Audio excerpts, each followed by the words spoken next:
Hello, virtual gods. Nice to meet everyone who's in the room still at COGEX in King's Cross. And I'm delighted to be here in London to introduce my very global panel. We have people dialing in from the Netherlands, from New Orleans, and from Copenhagen. And so if I have a quick moment to introduce myself, I'm Caroline Daniel. I'm a partner at Brunswick. We've done a lot of work with technology clients and with many clients around ESG and particularly how to manage the energy transition. So it's a great opportunity for us to talk here today. And with that, I'd like to introduce our three panelists. We have Elizabeth Brinton, who's the Executive Vice President of Shell's Renewable and Energy Solutions business. Her role is absolutely massive and I think critical to the future direction and economic success of Shell. So no pressure on you, Elizabeth. You're covering Shell's work in wind and solar, new mobility options such as electric vehicle charging, nature-based solutions, and how to build an integrated lower carbon power business. She's got amazing experience from her past as a serial entrepreneur with 4 different startups in Silicon Valley. Also helped to launch LoudCloud, a big web infrastructure company that went public, and also has worked in the utility sector. So she really is a great example of the sort of collaboration between technology, infrastructure, big utilities, and the energy sector. So Elizabeth, delighted to welcome you. We also have Jesmer Schliemann, Chief Innovation Officer for EMEA North for SAP. He's the Chief Innovation Officer, which means he's going to have great ideas for the panel. And he has been increasingly focusing on innovation around sustainability for the last 4 years. And finally, we have Daryl Willis, Corporate Vice President for the energy sector for Microsoft. And he's in New Orleans and about to join us. And he also has huge responsibility driving both digital transformation across the business, including covering power and utilities, oil and gas, and the mining sector. So all very, very hard to decarbonize industries. So I'd be fascinated to get his take on some of the technical tasks, which are probably some of the hardest to solve as we transition. So Daryl, great to have you here too. So with that, the panel is going to be covering can technology lead the green revolution? And I'm going to start with a kind of a softball question just to get people on the show on the road, which is what gets you out of the bed in the morning about your opportunity to do this job very much focused in your own businesses around the sustainability opportunities? So I'm going to start with Elizabeth. Well, thank you very much, Caroline, for the wonderful introduction. It's great to be here. I think the key thing for me is that the urgency of the transition and the fact that at Shell, with our balance sheet and our global reach, I'm operating in over 80 countries, we can actually change the world by what we do.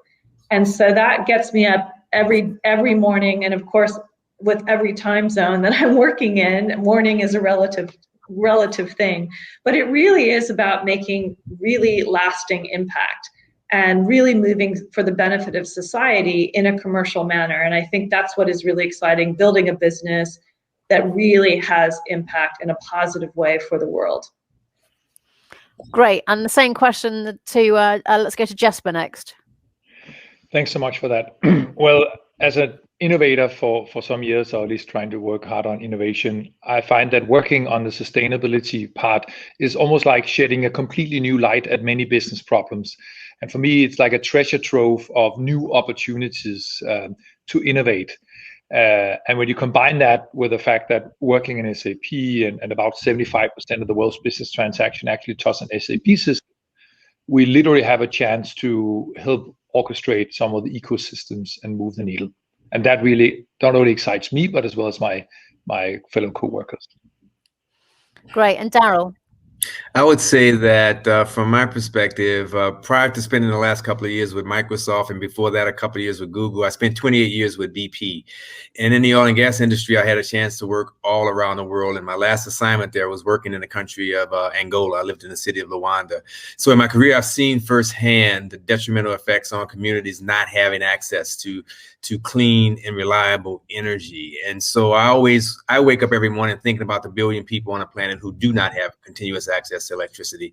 And that gets me motivated, thinking about how we can, from Microsoft, help better enable the world as it thinks about leveraging digital in a more impactful way, but also thinking about the energy transition and how we kind of help industries, as you've mentioned, across oil and gas and power and utilities and mining, think about decarbonization, think about reducing emissions, and thinking about continuing to create more access, particularly as the population increases from 7.5 billion people today to almost 10 billion people by 2050. So for me, it's all around making sure everyone on the planet has access to clean heat, light, AC, and mobility.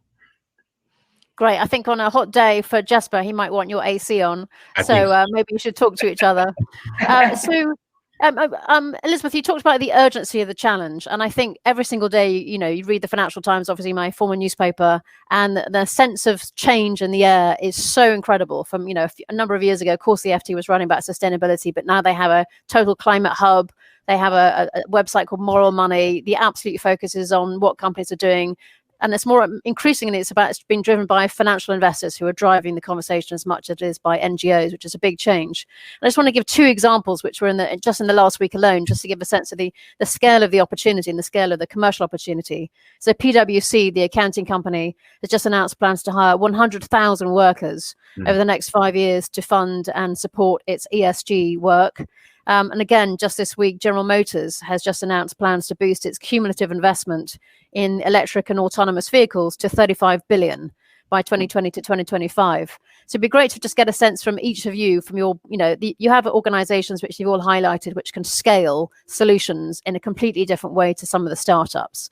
So Elizabeth, I wonder if you can sort of just give a sense of the kind of the scale of what Shell is putting behind it, in terms of, your division in particular, which is very much the sort of the future story of Shell as an economic company. And then I'll ask each of you and sort of Microsoft and SAP about the sort of sense of urgency and a specific example of where your company is really investing at scale. So Elizabeth, I'm going to start with you. Great. No, thank you very much. So first of all, we announced earlier this year that we are accelerating towards our net zero by 45%. We're also moving 15% more of our capital towards our whole new energies growth sector of our businesses. So everything that I'm doing across renewables, across advanced mobility, the clean, the green, everything that we're doing, we're actually leaning in and actually accelerating the amount of capital, which at Shell scale is billions of dollars. So if you think holistically across e-mobility, biofuels, sustainable aviation fuels, renewables, et cetera, that is now over $10 billion per annum of capital that's going into business building. So that's very, very significant. And as I said, that's a 15% increase from before. So the company is very serious, is really leaning into this. And then it's also, we're scaling our people around the world. And again, it's a global business. And so we start getting into very large numbers in addition to the capital, which are in the tens of billions of dollars over time. And we're going to continue to be leaning in and scaling up with more of tens of billions of dollars. But what's really important about this is that it's the whole company. Something that Jasper mentioned was innovation. And people forget that by definition, the definition of innovation is actually to make changes in something that's already established.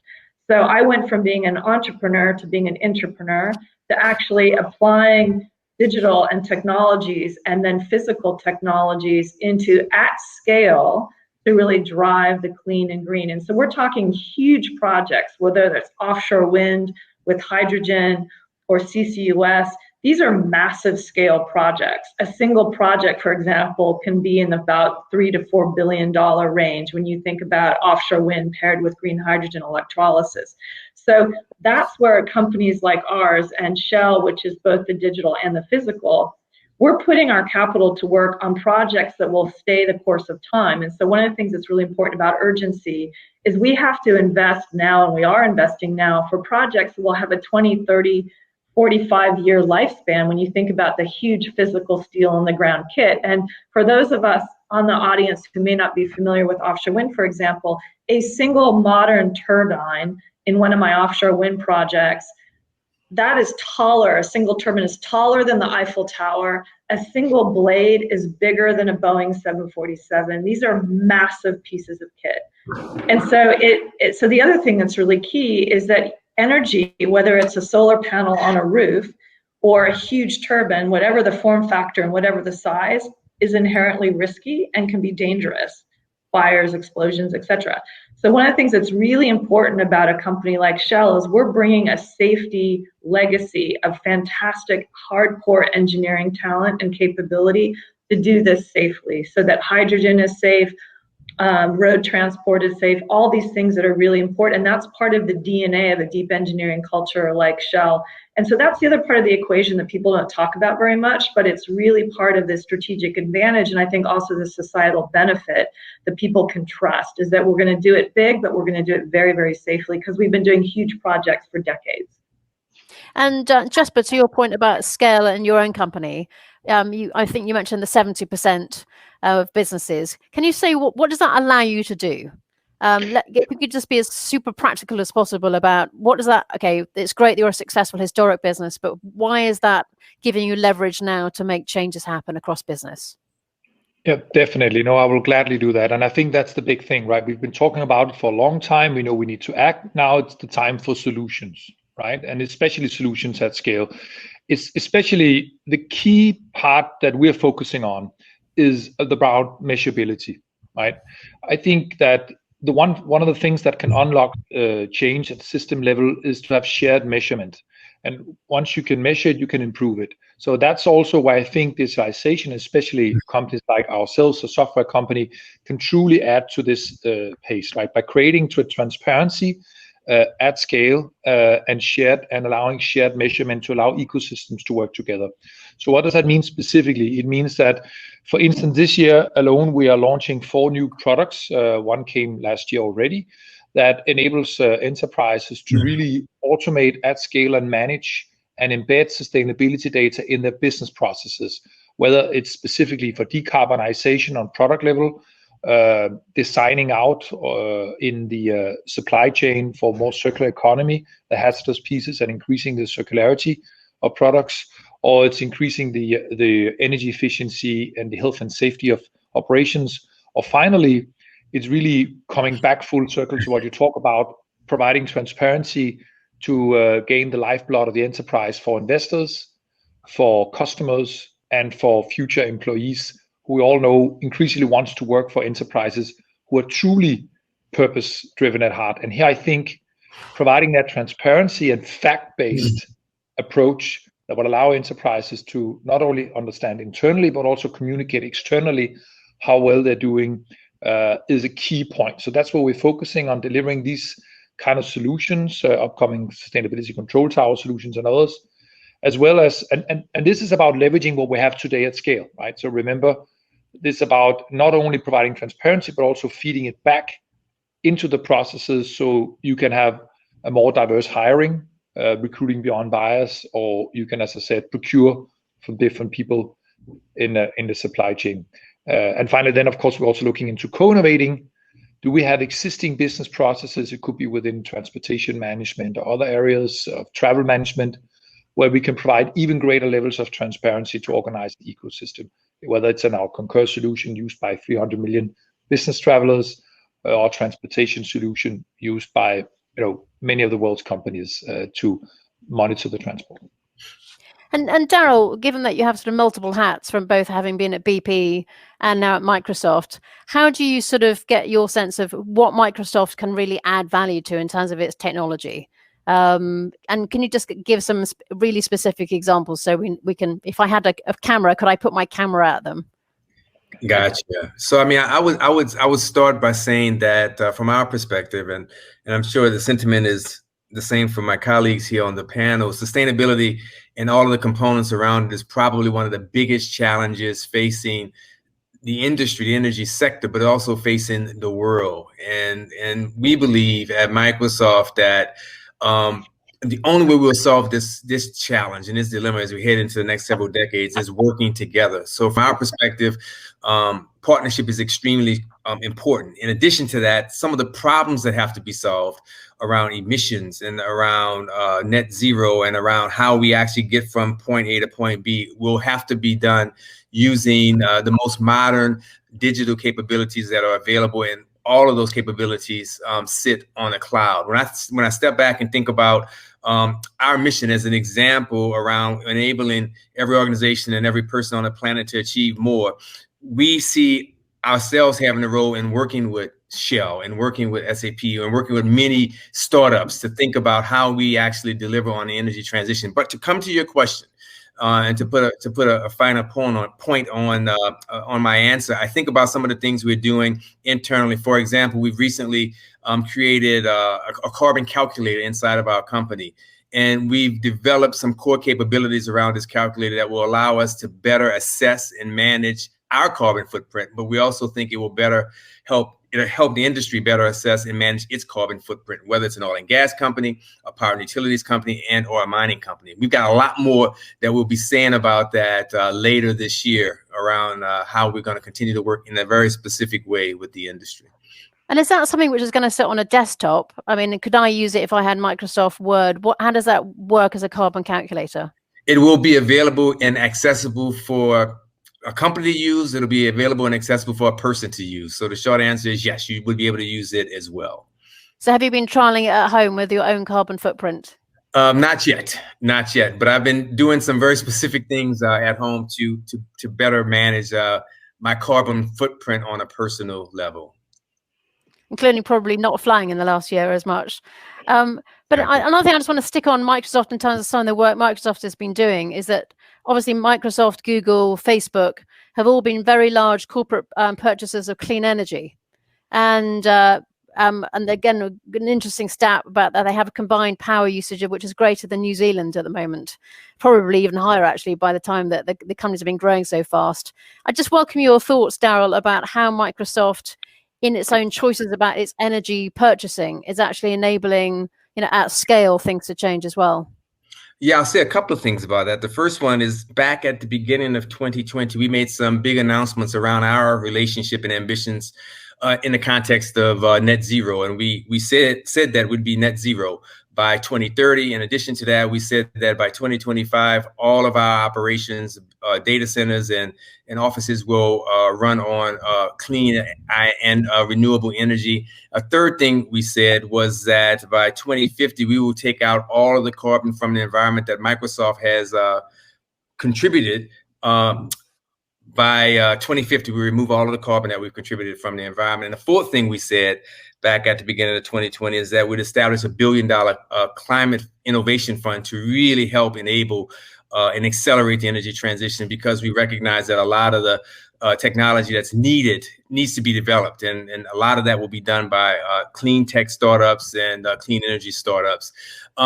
In terms of the question you asked around our data around renewable energy, I think the relationship we have with Shell is a great example. Last year, Shell and Microsoft announced a strategic alliance. And that alliance was really all about how do we further accelerate innovation to support decarbonization and the energy transition more broadly. And as a result of the relationship with Shell, Microsoft committed to purchase renewable energy from Shell over a number of years to power our data centers and our building as well as our campuses. And as I said in my opening comments on this, the goal is to have all of those facilities run on renewable power by 2025. And so for us, this partnership is absolutely critical. Partnerships with companies like Shell, partnerships with many others to deliver on this energy transition are essential. And so the relationship with Shell, I think, is a good example of the kinds of relationships you'll see companies coming together to form in order to deliver on this complex challenge. So let's take a step back for a moment and go to something which has been in the news recently, which is the International Energy Agency report, which looked at how the pathways to net zero by 2050.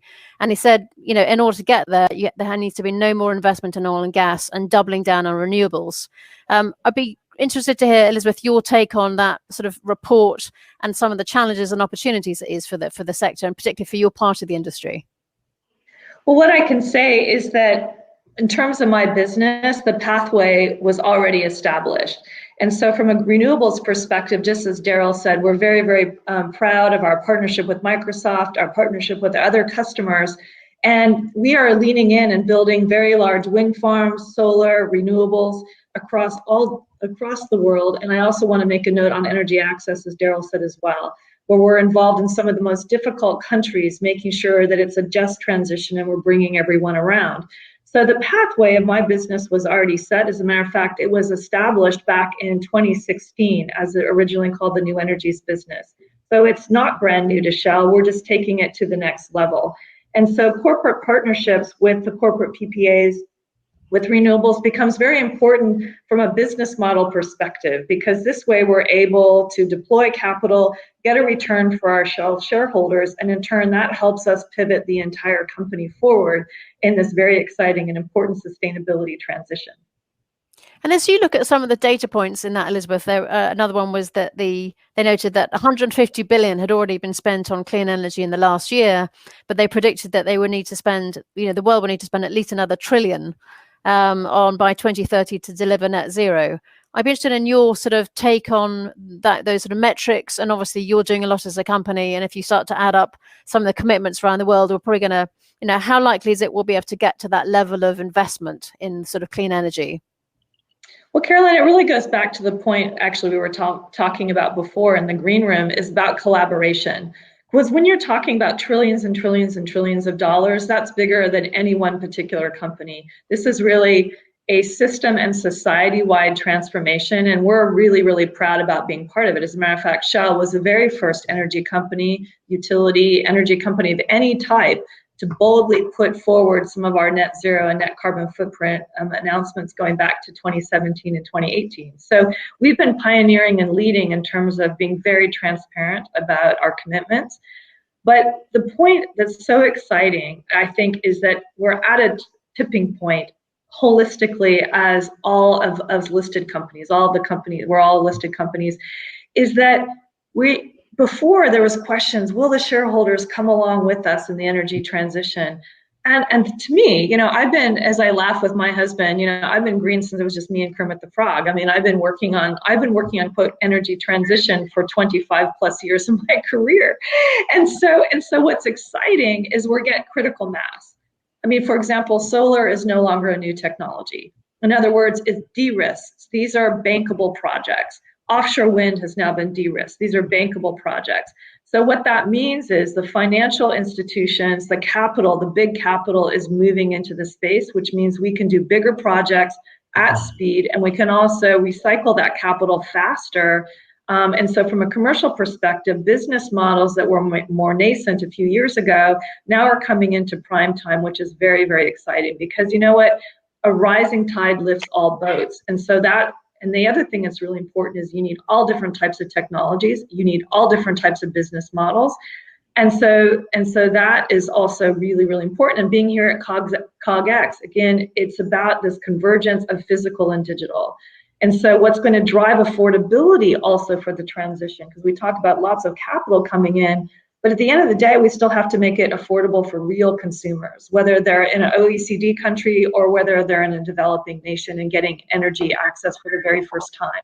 And so to solve this greenness, the cleanness, the affordability, the reliability, the flexibility, and the affordability, all the elements of what makes this actually really work for real people, that means that we have to be really smart about how we apply digital technology to our physical infrastructure so that it's more efficient, smarter, better. And that's where we're applying a lot of great partnership with Microsoft as an example with AI, so that we can utilize the cloud. We can make these solutions more affordable and get right in there for our customers. Because at the end of the day, it has to be a fair transition, and we have to bring everyone along with us on the journey.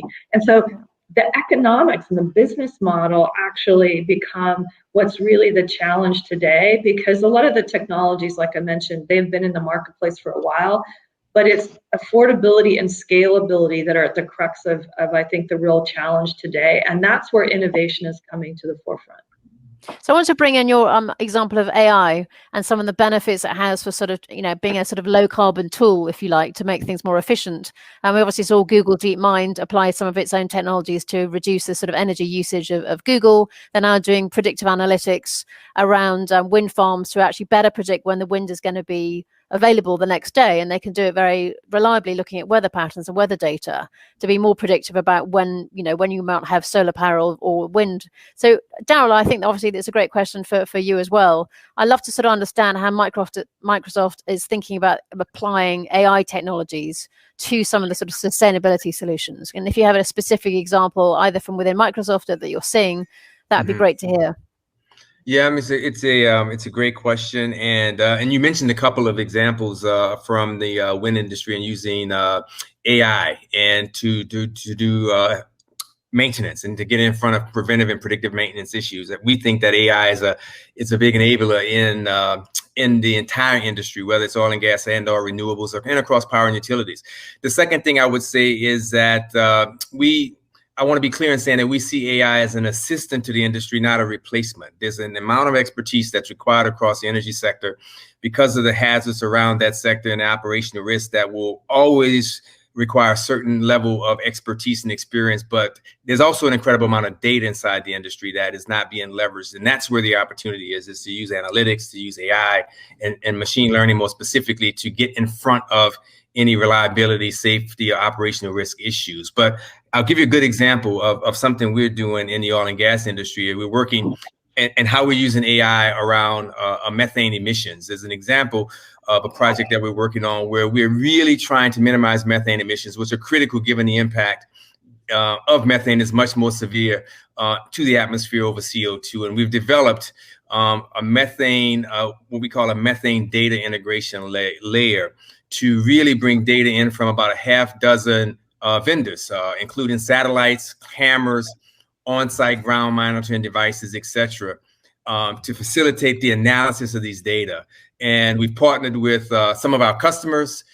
We've also partnered with software companies to bring their data and own IP into this tool to create this really robust data integration layer to improve the overall ability to detect methane. Because the first step that we believe in enabling companies to more quickly take mitigating actions is to be able to monitor and detect where there are issues. So by combining all of these data source technologies, we address the measurement challenge around measurement, reporting, and verification, which is central, we believe, to transformative behaviors in organizations.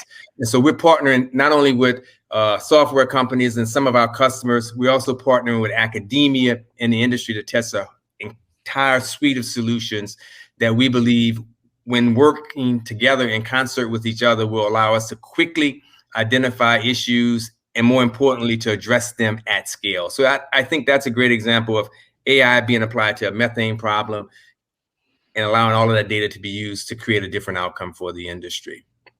So everyone here at Colgate agrees that tech's super exciting and has a great role to play. So what are some of the hurdles about stopping innovation happening or change happening? Jesper, I'm just going to come to you on that. If you had to sort of pick one thing which is getting in the way of what SAP would love to be doing, or something that you identify, it's either a regulatory hurdle or something else. What is it for you that's stopping change happening as fast as it can? I mean, there's two things. I mean, I talked about the measurement before, right? So there's two things that has to happen. One is that we have to come together across the ecosystem around specific and shared standards, so we can literally measure it, right? That's the one thing, and that work is ongoing right now. We know the EU have a new standard for the whole sustainability reporting that's been broken down on certain industry level, and that has to be much more crisp and concise.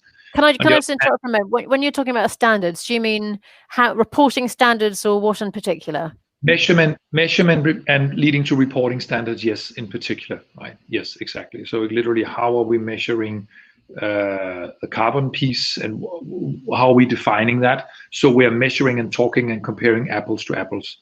And that will allow us to then also have industry level benchmarking, for instance, so we can know what good looks like. Right? And also we can know how to better steer and focus our still scarce resources inside our own organizations the right level. And this, of course, as well requires in turn that we have the right data. Some of this is there today, some we still need to create, right? Especially going down from high level averages and assumptions, working towards what I call transaction level, right? So you cannot just assume as an average, and applying an average to your carbon emissions. You really have to know to be able to optimize in your own operations and get those data in, for instance, how you're transporting your goods across your enterprise. And this will then in turn allow us to hopefully even compete on sustainability in the future. And that's the future I would like to see. Elizabeth, in terms of hurdles you see, your sector and your role covers so many different areas, from EV charging to future of renewables, and one of the big challenges clearly is how do you integrate all these new forms of energy into a integrated virtual grid using AI, technologies. And traditional grid structures are built for a completely different era of energy production. So I wonder if you can just comment on some of the big challenges, which is at the infrastructure level, not just the regulatory level, about how to affect, the change. Everyone's got up very excited, but isn't there a danger of lots of wasted initiatives which aren't effective because you can't really integrate them into a sort of an energy grid, for example? Well, it's a really, really important question, Caroline, and let me unpack it. There's different components to it. You've already mentioned regulatory. I'm not going to go into that specifically, but if you think about the physical aspect of the grid today, the system today is now it's bi-directional. So you have residential homeowners who have solar on their roof. They may have an electric vehicle charger. They may have a stationary battery. We have our company Sonnen, who provides all of those services for the home. What we can do now is we actually can help the system solve voltage and frequency regulation issues at the local nodal level by aggregating all of those distributed energy resources, and actually they become a virtual power plant. So as an example, we have a company called LimeJump in the UK that actually manages a huge portfolio of batteries. So it's basically a virtual power plant that serves over 1 gigawatt into the virtual energy market and supplies electricity for over 2.5 million homes, all through aggregating these different distributed devices. What that does is it actually helps support reliability of the grid, and it actually enables more larger scale renewables to come on. So again, it's the physical and digital coming together. And so what's really key when we think about systems transformation is the word systems. So we have to think about the power grid. We have to think about the gas grid. One of the things that's really exciting about hydrogen and what we see in the Netherlands and in Germany is the governments have coordinated together and they've said, look, we're going to be able to do a certain degree of hydrogen injection into the gas network. What that does is it enables us to reuse existing infrastructure that supports affordability. But it really enables the accelerated permitting of these new types of green hybrid projects where you would combine renewables with the production of green hydrogen through electrolysis as an example. And again, a PEM electrolyzer, like what we've built in Rhineland, Germany, that can actually serve as a flexibility asset as well. It can actually help the grid by being able to it's a high power factor load, it's pulling that demand. And so in one piece of kit, we can produce green hydrogen. We can actually help load balance at a local level. These types of integrated solutions then become really, really important for the energy system as a whole. And again, coming back to our financial discussion, it drives higher returns, which in turn make it better for the shareholders. So it's really this big mental model change or mindset shift from moving from bespoke technologies or bespoke business models to a truly integrated model. And I think that's really a key differentiator for Shell, because Shell has been an integrated business for decades across core strengths of global leadership such as LNG, where we have the production, we have the trading, we're moving things around the world. And so it's that integrated business model that I think sets us up well for the future. We have a technical question coming in from online, so I'm just going to go to that. And whoever wants to put their hands up to answer it, you're very welcome to. I definitely don't want to answer it myself. It says, do you agree that modeling needs to integrate resources and infrastructures and infrastructure simulations with iteration between the modules? Apparently it came up in a digital twin session. I'm glad that Elizabeth is already pointing to say she wants to answer the question. So Elizabeth, over to you. Well, what I'll say is that we very much believe in the use of digital twins, and we also very much believe that it's important to think of the physical performance of a particular asset and to model it, as well as other externalities, be they weather or customer demand or other things. Because again, you have to look at if you're looking at it from a predictive maintenance perspective or whether you're looking at safety. There's so many different ways to slice and dice how you look at the information. But it's so important to be able to make sure that you are bringing in as much complexity as you can. And again, that's why this advanced internet software, the AI, distributed ledger, blockchain, all these different types of tools, there's several different tools in the toolkit. you can apply to the problem that you're solving. Because again, if you think about it in the old way, you couldn't calculate all those variables in real time, and electricity is really ultimately in real time. I see Jesper, over to you. Jesper's very keen to get in, so over to you, Jesper. Thank you, but I think that's the point, right? By really translating the issues and the challenges into digital challenges, right? We can then apply things like AI, IoT, Internet of Things, type technologies to do the digital twin and other solutions that have this exponential nature to it, right? Because we know the problems are almost exponential, right? In the scale for the world, almost unfathomable for us as individuals. But once we can really digitize the problem, and I do actually believe that the journey for digitizing enterprises and organizations are intrinsically linked with the journey to become sustainable enterprises. Because if we can digitize and we can apply these scalable and exponentially scalable solutions on top, right? So it may seem like we're moving slow in the beginning, but that will allow us to get up this very steep curve that we actually know we're gonna need to hit anyhow. And that's one of the other things that do excite me, that, you know, alternatively, we're thinking at it and almost like analog scale, we would never really reach those targets. But applying the digital technologies, and Estelle was talking about AI as well, we can not only connect the different players across the ecosystem and the systems, but we can also optimize across the ecosystems and allow for the new business models that are more outcome-based, as you're talking about as well. And that's why we're so keenly focused on the digital part. But of course, it has to combine the digital and the physical. Carolyn, I was going to add one quick thing, just because I think the notion of the digital twin is incredibly important, incredibly powerful. And I think that a key component of it is just a recognition that you can't do that inside of an Excel spreadsheet. As much as I love Excel, you've got to use some platform to actually be able to integrate these data in real time and actually see around the corners. I think that the digital twin will allow us to integrate as much complexity as we can into a refinery or an FPSO or a data center or a wind farm, and see around corners and help to ultimately improve efficiency and minimize safety and operational risk. I just wanted to say that.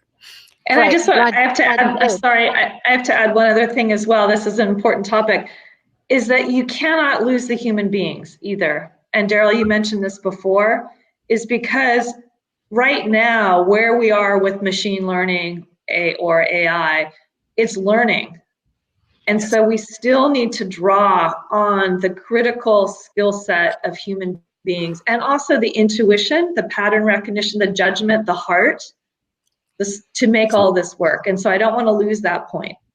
So in terms of your intuition, Elizabeth, for the next, if you had to sort of, if you had even bigger budget from your CEO for the next 10 years to spend on one piece of technology, and I know you have plenty of tools to sort of address the issues on behalf of Shell, is there one thing that you would love to, you think is going to be the most transformational invention that you think would make a big difference to solving this problem via technology? Well, the truthful answer is there is no silver bullet. I wish there was, because it would be a lot simpler. So the answer to the question, the honest and practical answer is yes, lots and lots of capital, bring it on. But what we need to do is we need to bring the best minds together, the best partners together. And it is also not just capital, but OpEx, because it's investing in people, building world-class teams, enabling those people to make rapid decisions confidently because they've got great data, so they can be bold and confident and move forward with decision-making at speed, which is part of a culture change for big organizations. So it's a complex challenge. And so rather than say there is a silver bullet, because there isn't, it's actually being able to build community around these solutions. And to me, that's really exciting. Jesper or Daryl, in terms of what would be a bit really big, if you had all the money in the world as a magic wand, and in terms of a technology outcome that you would love to see, even if it doesn't exist yet, but you would love it to exist, what would that be?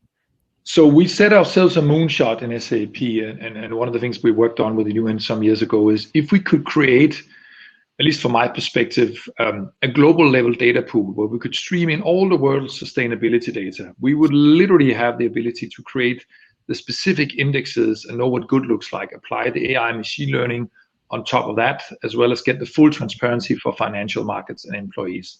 And I think that that's really the vision where we are heading, and hope that we can make that a reality, leveraging as well our business networks with over 5 million enterprises already present and embedding this. And on the short term, it could be something like building a solution that allows us to share what we call scope-free emissions, to really share that across. That could be a step along the way that will really, I think, bring us quite a long way as a world.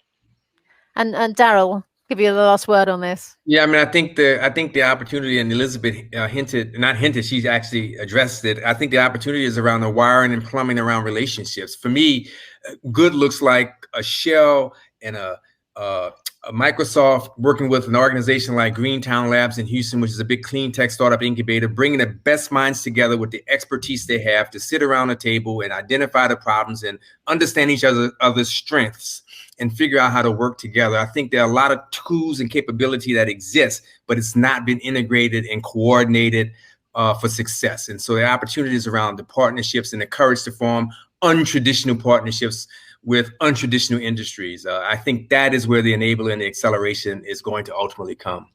Great. So just to quickly sum up, we're just about to be out of time. So I think we've got unconditional, unusual partnerships, mixing minds with AI, better collaboration across sectors, digital twins rather than Excel, which is great because I hate Excel anyway and I'm not very good at it. And the global index of data will help solve these problems. So thank you very much for all three of you to join us for CogX today. It's been a pleasure talking to you.